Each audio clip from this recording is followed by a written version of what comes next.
Hi guys, આજે આપણે બનાવીએ છીએ રગડો, જેના માટે મરચાં કાપીને મરચાંને ખાંડી લેવાના છે। ત્યારબાદ એક કુકર લઈને તેમાં બટેકાના કટકા, મોટા બટેકાના કટકા કરી નાખવાના છે। એમાં મીઠું ને પાણી એડ કરી દેવાનું છે અને ગેસ ઓન કરીને ગેસ પર કુકર ચડાવી દેવાનું છે।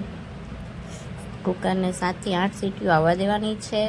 એક સાઈડ આપણે આંબલી પાણીમાં નાખીને ઉકળવા મૂકી દેવાની છે અને બટેટા બફાઈ ગયા છે તેને ફોડીને તેનો ચૂંદો કરી લેવાનો છે।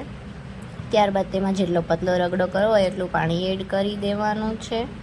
ત્યારબાદ તેને ગેસ પર ચડાવી દેવાનું છે। ત્યારબાદ તેમાં ખાંડેલા મરચાં એડ કરી દેવાના છે। હળદર એડ કરી દેવાની છે। ત્યારબાદ આપણી પાસે જલારામનો ગરમ મસાલો છે તે એડ કરી દેવાનો છે।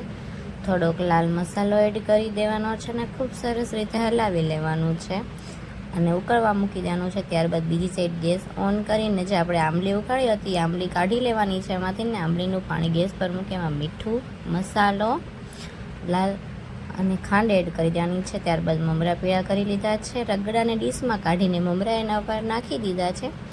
ત્યારબાદ કાપેલી ડુંગળી લીધી છે તે એડ કરી દેવાની છે એમાં। ત્યારબાદ તેમાં સેવ નાખી દેવાની છે।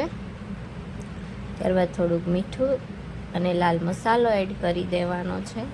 ત્યારબાદ તે જે આપણે આંબલીનું પાણી બનાવ્યું હતું તે એડ કરી દેવાનું છે।